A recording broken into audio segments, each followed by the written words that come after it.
Thank you, everybody, for joining us. Just to go over a couple of stats that the Victoria Real Estate Board has come out with. So for May 2020, there was 457 properties sold, which is 46% off of May 2019, but actually up 60% from last month. So we are seeing an improvement in volume here finally.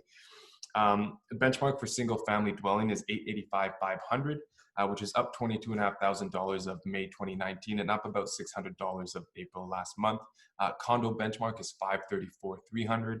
It's up 17,900 from last year and up $700 from last month. If you guys have any questions as to what's going on in your market, please do not hesitate to give me a call and we can make sure we get that information out to you. So without further ado, I'd like to introduce Chris Cavaghan. He's a mortgage broker with Modern Mortgage Group. So Chris, how are you doing? Hi, thank you. I've been a mortgage broker in Victoria for 14 years, since 2006. Before that, I worked as an accountant at a car dealership, and I've lived in Victoria since 1990, and that's pretty much it. Okay, well, appreciate you spending the time today. So we're probably gonna have a couple of first-time home buyers with us.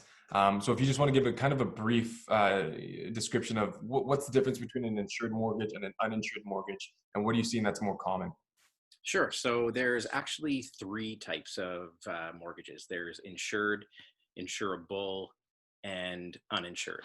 So the most common is insured, especially in Victoria, because hitting 20% down is such a large number.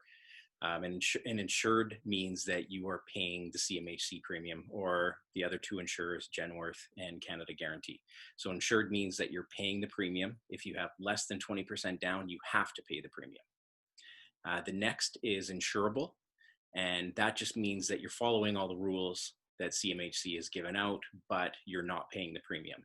So once you hit 20% down, you don't have to pay the premium, but if you have a 25-year amortization and you follow all the other rules, then that's considered insurable.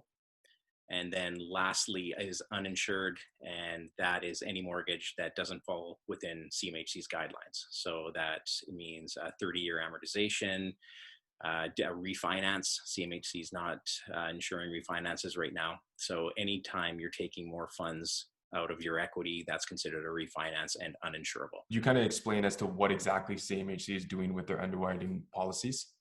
Sure. So if your Beacon score is over 680, the maximum amount of your mortgage payment, property taxes, strata, if there is any, and heat has to be under 39% of your income. So if you make $100,000, $39,000 of your income can go towards those things. CMHC is dropping that ratio to 35%. So what that is going to do is going to decrease the amount that you qualify by 4%. So again, the example of $100,000 of income, that 4% equates to about $330 a month, which is about $65,000. That'll definitely hurt a lot of first-time home buyers here. So why, given it with the pandemic that's going on, is that kind of the reasoning for them to tighten up these policies? And why are they continuing forward with this when their competitors like Genworth are not? Well, the CMHC is the federal crown corporation, so they have to follow the guidelines of the government. And according to the government right now, they feel that the property values are going to be decreasing. So they want to jump the gun and make it a little bit more difficult to qualify for purchases, so that if there is a market correction, they're covered a little bit. Genworth and Canada Guarantee are privatized corporations and don't necessarily have to follow those rules.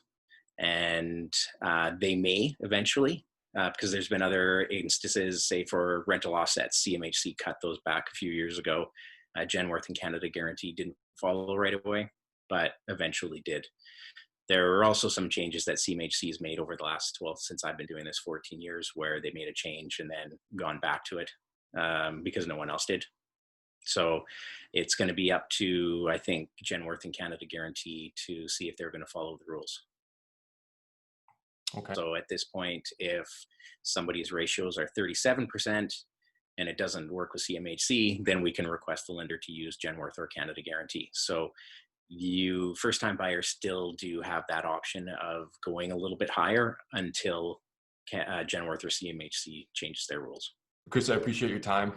That's pretty much it for us. So if you guys have any more questions, comments, concerns, we'll put all of our info together down in the description below. And please feel free to reach out to either of us and we'll be happy to help.